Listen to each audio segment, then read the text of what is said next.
Employers in Oklahoma's major industries are looking at a barren landscape for hiring qualified workers in the coming years. That's because not enough students are majoring in the fields of science, technology, engineering, and math. An analysis of 2011 student ACT scores helps explain why. Only 16% met the college readiness benchmark for math. Oklahoma high school students scored even lower for science, only 11%. Education experts say efforts are being made to increase learning in those subjects, but there's much more that needs to be done. Roll. That's pretty good. Triangle. That's rough, but I see it, okay? Where's your triangle at? Okay. At first glance, this looks like a physical education class. Not so. It's a math class at Osage Hills Elementary School outside of Bartlesville. Right angle. 90 degrees. Any more? Well, Dakota's is a little rough, but okay.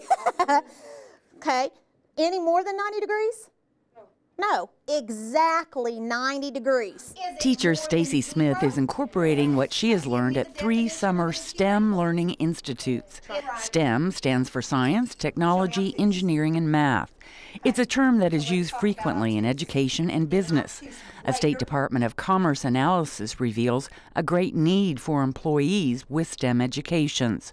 Approximately 7,000 STEM-related jobs need to be filled each year for the next 10 years in Oklahoma. But according to the Oklahoma Regents for Higher Education, a total of only 4,100 students graduated with STEM degrees in the last 3 years. It means that we have to hire in expertise from outside the state, which is no bad thing. People would come here. But it also means that some of the companies that could come here may have second thoughts. And that, of course, is a significant problem. Dr. Stephen McKeever is the Vice President for Research and Technology Transfer at Oklahoma State University. He also serves in Governor Mary Fallon's cabinet as Secretary for Science and Technology. To meet the state's future employment needs, Dr. McKeever advises improving STEM learning in grades K through 12.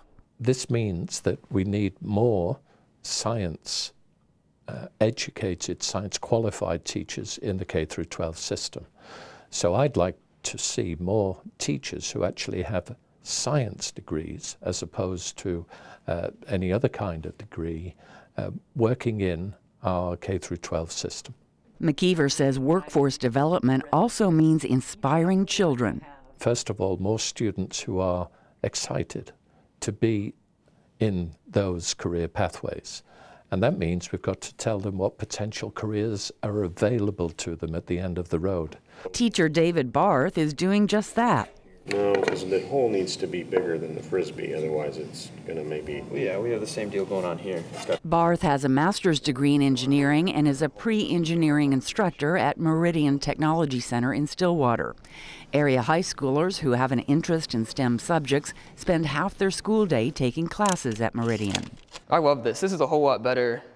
This is a whole lot more hands-on than public school, which I really like. 17-year-old Chad Kinkle and a fellow student are working on building a miniature airplane. They hope this one will be even faster than the plane they built last year, which reached a top speed of 60 miles an hour. Chad is only a junior in high school, but is already thinking about college and beyond. I'm going to hopefully double major in aerospace and mechanical engineering, because I figure that gives me a pretty broad spectrum of stuff that I can go into. Barth says the STEM program at Meridian would have benefited him as a young man in college.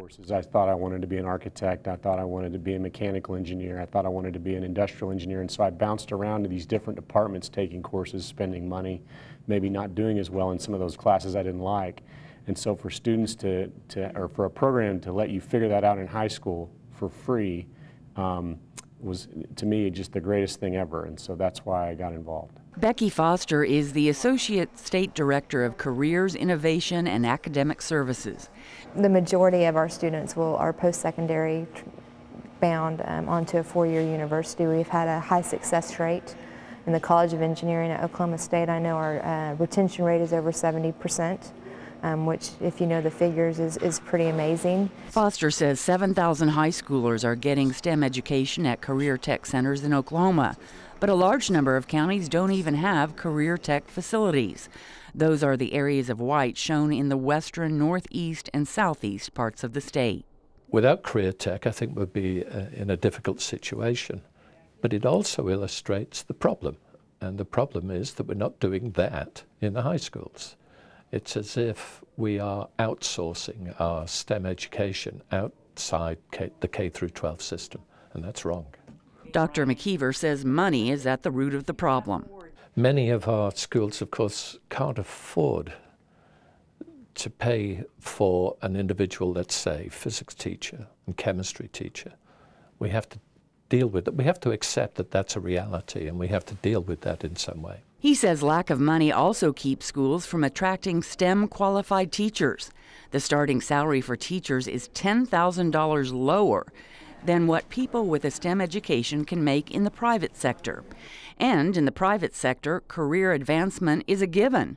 McKeever says public school teachers have no career path except to move into administration. We're in fact competing with industry for our teachers.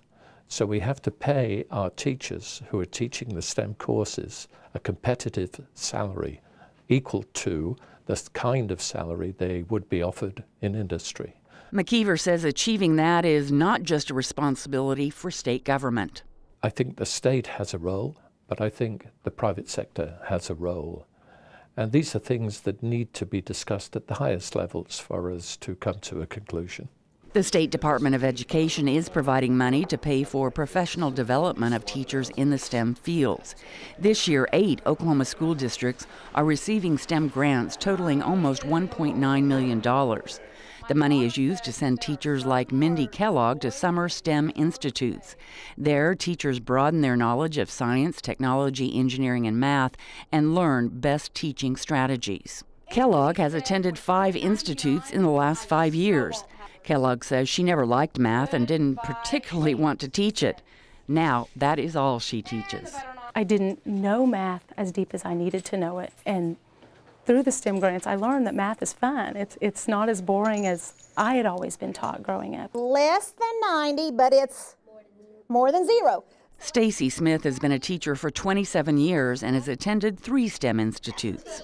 My whole teaching style, I would say, has changed completely. Mastering math and the other STEM subjects could change students' career paths, their quality of life, and bolster the state economy. A little cute angle.